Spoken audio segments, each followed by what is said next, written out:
اصحاب کہف کون تھے، ان کی تعداد کتنی تھی، وہ کتنا عرصہ سوئے رہے اور ان کے نام کیا کیا تھے؟ ان عظیم لوگوں کا قرآن کریم میں حق تعالیٰ سے ذکر فرمایا ہے، بلکہ ایک پوری صورت ان کے نام سے موسوم ہے۔ ان کے بارے میں کچھ دلچسپ اور عجیب واقعات تفاسیر کی روشنی میں ملاحظہ فرمائیں۔ اصحاب کہف کا مکمل واقعہ ایک قدیم اور دلچسپ کہانی ہے جو قرآن مجید کی آیتوں میں بیان کی گئی ہے۔ یہ واقعہ ایمان کی طاقت، خدائی مداخلت اور معجزات کی قدرت کو دکھاتا ہے، جو تمام دوروں میں مسلمانوں کے دلوں میں جگہ بناتا ہے۔ آج سے تقریباً 2000 سال پہلے ملک روم کے شہر افسوس میں ایک ظالم بادشاہ دقیانوس کی حکومت تھی۔ جو شخص بتوں کی پوجا نہ کرتا اسے قتل کروا دیتا۔ ایک دن ایمان والوں کے قتل کا منظر دیکھنے کے لیے چند نوجوان آئے۔ اللہ عز و جل نے ان کی آنکھوں سے پردے ہٹا دیے تو انہوں نے دیکھا کہ جس مومن کو بھی قتل کیا جاتا، فرشتے آسمان سے اترتے اور اس کی روح کو اپنے ساتھ لے جاتے۔ یہ ایمان افروز منظر دیکھ کر وہ سب نوجوان ایمان لے آئے۔ بادشاہ دقیانوس کو سفر پر جاتے ہوئے اس بات کا علم ہوا تو اس نے انہیں 3 دن کی مہلت دی کہ میرے واپس آنے تک ایمان سے پھر جاؤ، ورنہ تمہیں قتل کر دیا جائے گا۔ تیسرے دن یہ صاحب ایمان نوجوان کچھ مال لے کر رات کے وقت شہر سے رخصت ہو گئے۔ راستے میں انہیں اپنے خاندان کی بکریاں چرانے والا ایک چرواہا ملا، جسے انہوں نے اپنا ماجرا بیان کیا اور اسے بھی ایمان کی دعوت دی۔ چرواہے نے ایمان قبول کیا اور ان کے ساتھ شامل ہو گیا۔ چرواہے کا رکھوالی کرنے والا کتا بھی ساتھ ہی چل پڑا۔ یہ سب سفر کرتے کرتے صبح کے وقت شہر سے تقریباً 6 میل دور ایک غار میں پہنچے اور کھانا کھا کر سو گئے۔ یہی وجہ ہے کہ انہیں اصحاب کہف یعنی غار والے کہا جاتا ہے۔ بادشاہ دقیانوس کو سفر سے واپسی پر اصحاب کہف کے غار میں پناہ لینے کا پتہ چلا تو اس نے غار کے منہ پر دیوار بنوا دی تاکہ وہ بھوک اور پیاس کی وجہ سے یہیں انتقال کر جائیں اور یہی غار ان کی قبر بن جائے۔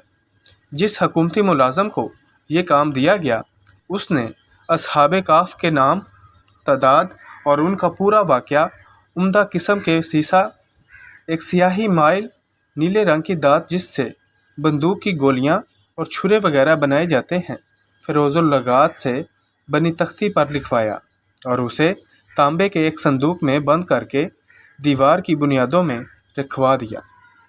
اصحاب کہف تقریباً 309 سال تک مکمل سوئے رہے۔ اس دوران کسی بھی آواز کے سبب ایک لمحے کے لیے بھی بیدار نہ ہوئے۔ اس عرصہ میں کئی بادشاہ آئے اور گئے، یہاں تک کہ ایک نیک دل بادشاہ بیجادروس کی حکومت آ گئی۔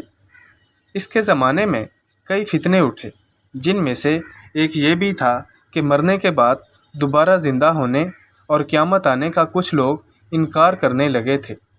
بیجادروس نے یہ حالت دیکھ کر بارگاہ الہی میں فریاد کی، یا اللہ عز و جل، کوئی ایسی نشانی ظاہر فرما جس سے لوگوں کو مرنے کے بعد دوبارہ زندہ ہونے اور قیامت آنے کا یقین ہو۔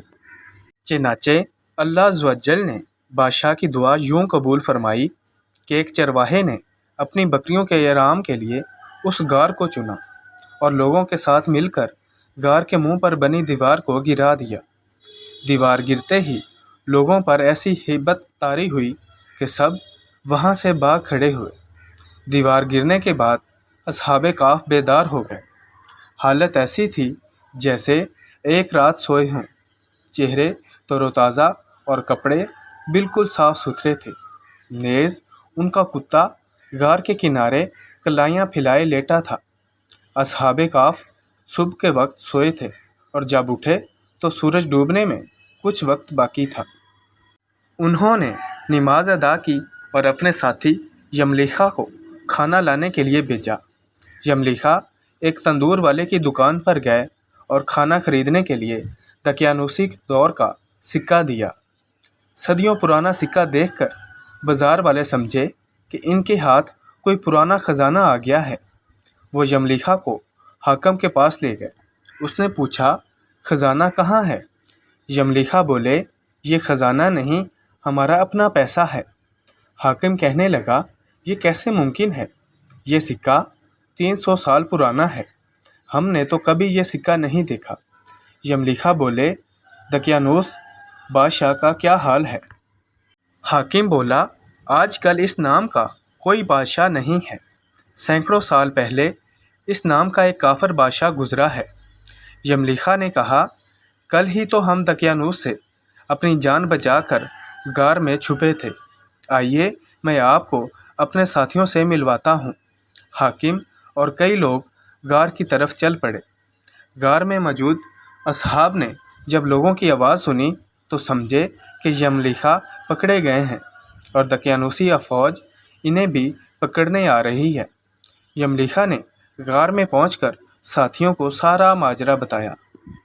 حاکم نے غار کے کنارے صندوق دیکھا تو اسے کھلوایا۔ اندر سے تختی ملی جس پر اصحاب کہف کا حال لکھا تھا۔